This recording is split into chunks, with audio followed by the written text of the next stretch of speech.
అందరికీ నమస్కారం.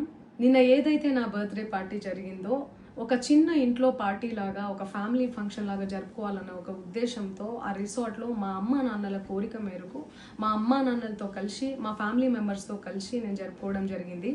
అక్కడ మా అమ్మా నాన్నలు, మా అమ్మా నాన్న ఫ్రెండ్స్, మా ఫ్యామిలీ ఫ్రెండ్స్, మా టీమ్ మెంబర్స్ మాత్రమే ఉండడం జరిగింది. అండ్ అట్లనే లిక్కర్ ఉండడం జరిగింది, సౌండ్ సిస్టమ్ ఉండడం జరిగింది.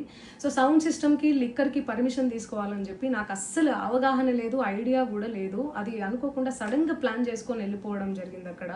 సో అందుకు నాకు అవగాహన లేదు, లేకుంటే నేను డెఫినెట్లీ తీసుకునేదాన్ని. నాకు అసలు గైడెన్సీయే లేదు. ఎవరైనా గైడ్ చేసినా కూడా నేను పర్మిషన్ తీసుకునేదాన్ని, లేకపోతే నేను ఎందుకు ఇలా తెలిసి చెయ్యను కదా. సో ఇదంతా ఇలా తెలిసి అయితే నేను తప్పు చేయలేదు, తెలియకుండా ఇది జరిగిపోయింది. అండ్ అక్కడ లోకల్ లిక్కర్ తప్ప అసలు వేరే ఏ ఇతర పదార్థాలు, మత్తు పదార్థాలు కానీ వాడడం అసలు జరగలేదు. అక్కడ దొరకలేదు కూడా, పోలీసులు సెర్చ్ చేసినా కూడా. అండ్ అక్కడ ఎవరికైతే పాజిటివ్ వచ్చింది అని చెప్పి పోలీసులు చెప్తున్నారో ఆయన ఎక్కడో ఒక చోట తీసుకున్నాడు, ఎప్పుడో తీసుకున్నాడు అని చెప్పి తేలిందని చెప్పి పోలీసులే చెప్పారు. అండ్ అది ఇన్వెస్టిగేషన్ కూడా జరుగుతుంది. మేము కూడా పోలీసులకు కోఆపరేట్ చేస్తున్నాము.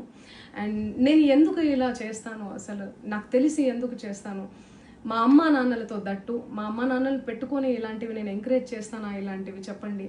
అండ్ ఒక రోల్ మోడల్గా, ఒక ఇన్స్పిరేషనల్గా ఉండాలని అనుకుంటాను, కానీ నేను ఇలా ఎందుకు చేస్తాను. సో ప్లీజ్ దయచేసి మీడియా మిత్రులకు నా విన్నపం ఏంటంటే, ఆధారాలు లేని అభియోగాలు నా మీద అస్సలు మోపద్దు ప్లీజ్.